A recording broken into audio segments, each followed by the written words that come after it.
Assalamualaikum warahmatullahi wabarakatuh. Perkenalkan, nama saya Muhammad Aldian Munawar dengan NIM 24110049. Di sini saya akan mempresentasikan tentang materi pengenalan ITIL P4 untuk memenuhi salah satu tugas dari mata kuliah Manajemen Layanan Teknologi Informasi dengan dosen Bapak Iqbal Jamaluddin MKOM. Oke, kita mulai.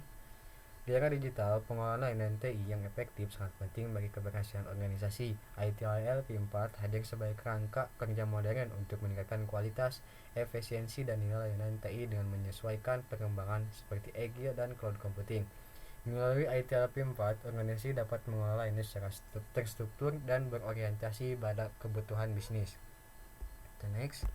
Nah, apa sih itu ITIL? ITIL atau Information Technology Infrastructure Library adalah kerangka kerja atau framework yang berisi serangkaian praktik terbaik untuk mengelola layanan teknologi informasi atau IT Service Management agar lebih efektif, efisien, dan sesuai dengan kebutuhan bisnis. Kerangka ini pertama kali dikembangkan oleh Central Computer and Telecommunication Agency atau CCTA di Inggris pada tahun 1980-an. Ketika organisasi pemerintah dan perusahaan mulai sangat bergantung pada layanan TI, namun belum ada standar global untuk mengelolanya. Kita next. Oke, kita next.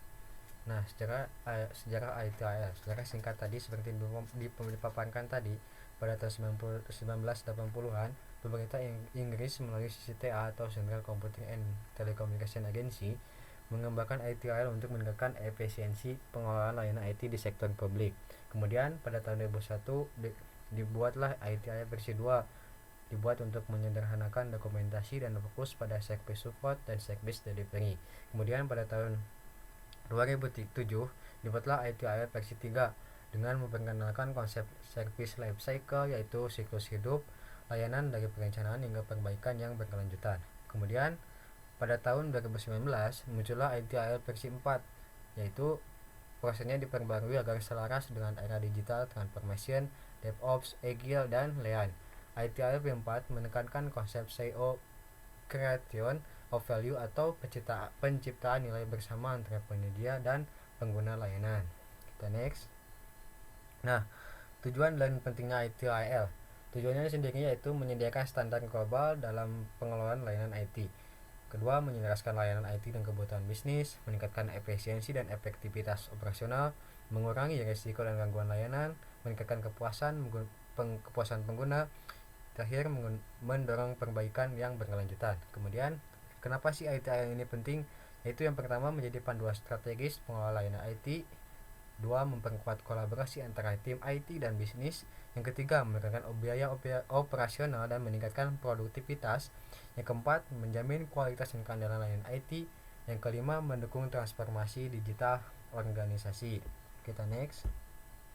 Nah, mengapa sih ITIL digunakan? Yaitu sebagai di sini karena ITIL itu digunakan sebagai proses standarisasi, yaitu ITIL memberikan panduan proses yang telah diakui secara global sebagai standar terbaik dalam pengelolaan layanan IT. Kemudian ITIL ini bisa sebagai efisiensi, yaitu membantu mengurangi pekerjaan yang berulang dan meningkatkan produktivitas dalam tim IT.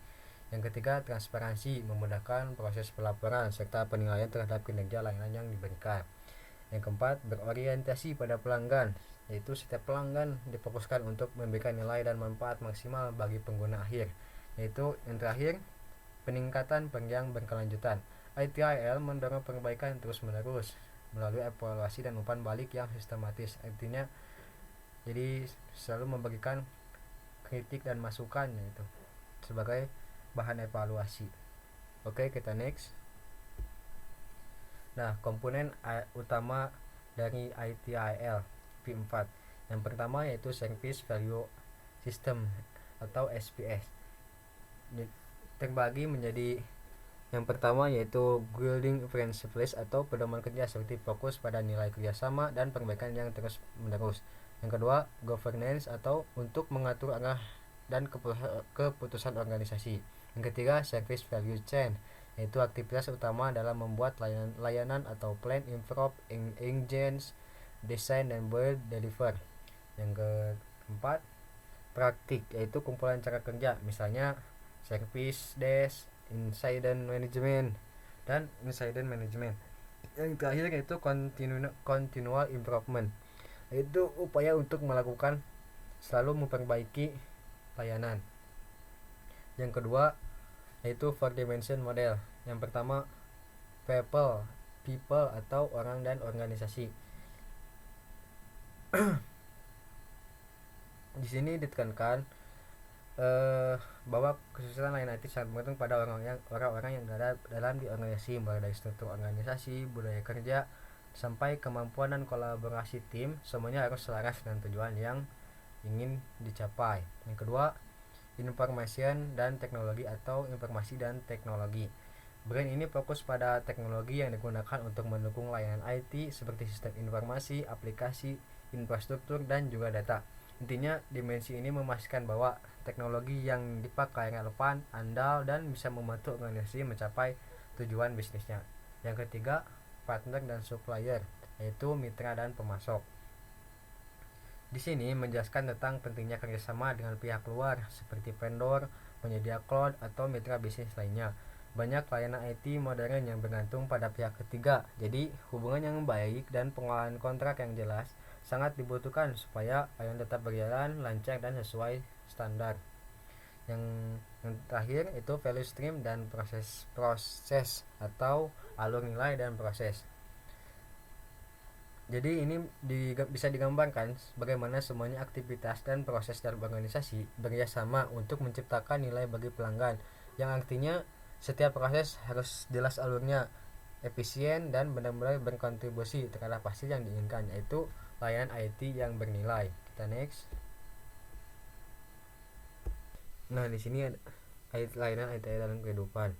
Penerapan ITI dapat ditemukan pada Learning Management System atau LMS seperti Google Classroom atau model yang digunakan untuk mendukung proses pembelajaran secara digital.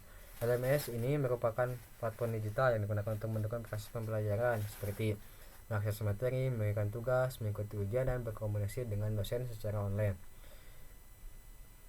Nah, di sini fungsi dari LMS sendiri, ITL di penerapannya itu ada yang pertama yaitu focus on value. Yang pertama, LMS ini dengan cara mahasiswa dapat dengan mudah. Yang kedua, tujuan utamanya adalah memberikan nilai nyata bagi pengguna, yaitu pembelajaran yang lebih efektif, cepat, dan fleksibel. Yang kedua, kolaborasi dan promote usability. Jadi kolaborasi ini terwujud melalui forum diskusi antara dosen dan mahasiswa. Yang ketiga, optimize dan automate. Proses penilaian tugas maupun kuis dilakukan secara otomatis oleh sistem. Yaitu yang kedua, hal ini membantu mengurangi pekerjaan manual dosen dan mempercepat proses pemberian hasil kepada mahasiswa. Yang ketiga, dengan otomatisasi, efisiensi kerja meningkat dan kesalahan manusia dapat diminimalkan. Yang keempat, progress iteratively, yaitu pembaruan LMS dilakukan secara bertahap dan berkelanjutan. Setiap perubahan dilakukan berdasarkan masukan dari pengguna agar sistem tetap stabil dan sesuai kebutuhan. Nah, di sini dari prinsip ITIL yang digunakan di LMS, yaitu yang pertama focus and value, yaitu fokus pada nilai, yang dimana LMS dirancang untuk memberikan manfaat nyata bagi dosen dan mahasiswa. Sistem ini membantu pengguna dalam mengakses materi, pengumpulan tugas, serta melihat nilai dengan mudah. Tujuan utamanya adalah menciptakan pengalaman belajar yang efektif, efisien, dan memuaskan. Yang kedua, collaborate and promote usability, kolaborasi dan keterbukaan. Dalam pengelolaan LMS dibutuhkan kerjasama antara dosen, mahasiswa, dan tim IT. Melalui forum dan fitur umpan balik, semua pihak dapat berkontribusi untuk meningkatkan kualitas sistem. Kolaborasi ini menciptakan lingkungan yang terbuka, partisipatif, dan transparan. Yang ketiga, optimize dan automate atau optimalisasi dan otomatisasi. LMS ini mampu mengotomatisasikan proses seperti penilaian kuis, pengumpulan tugas, dan pemberitahuan jadwal. Otomatisasi ini mengurangi pekerjaan manual dosen sekaligus mempercepat pembaruan hasil kepada mahasiswa. Dengan begitu, sistem menjadi lebih efisien, cepat, dan akurat. Oke, kita next. Nah, ini sini adalah mind map ITIL P4. Di sini ada di mind map. Nah, di sini ada mind map ITIL P4. ITIL P4 di sini mempunyai struktur yang saling terhubung antara satu komponen dan komponen lainnya. Jadi semua komponen ini saling mendukung biar layanan IT ini di organisasi tetap berjalan dengan lancar dan bisa terus beradaptasi sama perubahan teknologi. Kita next. Nah, untuk kesimpulannya, penerapan prinsip ITIL P4 pada LMS membuat sistem pembelajaran jadi lebih efektif dan berorientasi pada pengguna. Dalam Focus on Value, LMS memberi manfaat nyata bagi dosen dan mahasiswa melalui collaborate and promote disability, kerjasama dan keterbukaan meningkat, sementara optimize dan automate membantu proses belajar dan berjalan lebih cepat dan efisien. Secara keseluruhan, ITIL P4 menjadikan LMS sebagai layanan pembelajaran digital yang modern dan berkelanjutan. Mungkin itu saja yang dapat saya sampaikan, kurang lebihnya mohon maaf.